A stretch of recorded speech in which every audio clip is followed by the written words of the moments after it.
Welcome back, everyone. You've been enjoying those chilly morning temps? Absolutely. Do we have more is the question. I know. I think we all want more, right? So, of course, they've been amazing here in Southeast Texas.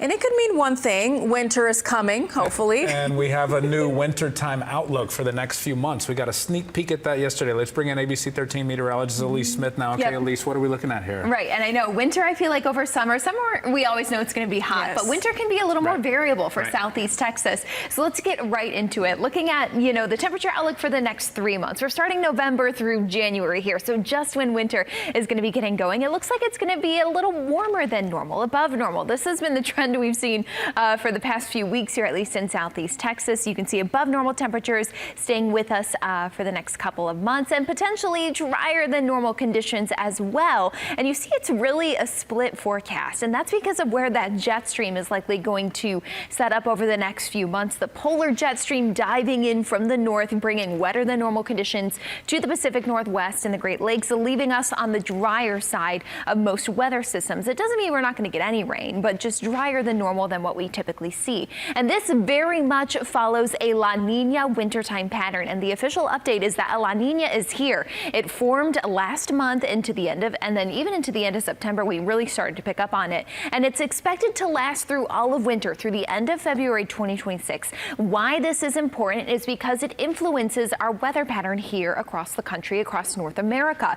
Specifically with the jet stream, it typically brings wetter than normal conditions to the Pacific Northwest, the Great Lakes, and what we just mentioned, and then also drier than normal conditions here in Southeast Texas. And this is why it's significant. We're already in drought conditions with abnormally dry to even severe drought conditions settling in across Southeast Texas. We're behind from 3, 4, upwards of 8 inches of rainfall at this moment. So with drier than normal forecast, minimal rain over the next 7 to 10 days right now, then even potentially a drier than normal pattern heading into the end of the month.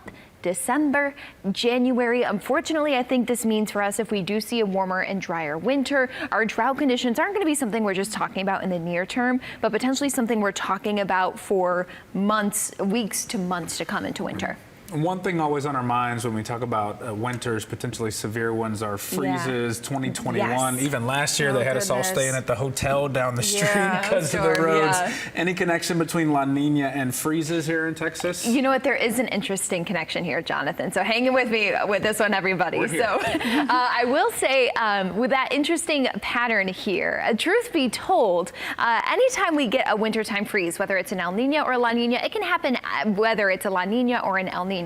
But interestingly enough, we bring this up because digging through the data from the past 30 years, there is a noticeable trend that has brought more freezes when we've seen more freezes in Texas, and that's during La Nina wintertime years. So as you mentioned, Jonathan, a notable La Nina winter of recent memory for Houston was this. Remember this last year? Oh, yeah. We were like, do we have any snow plows? No, we don't. We had to bring them in from everywhere. The Gulf Coast had a significant snowstorm in late January, which included the first ever blizzard warning to be issued in the state of Louisiana. I know, locally here, the city was shut down. Roads were closed, but kiddos, look at that. They rejoiced. I loved seeing all the different ways we can sled down a hill with all the different things, because we don't really have sleds here in Southeast Texas.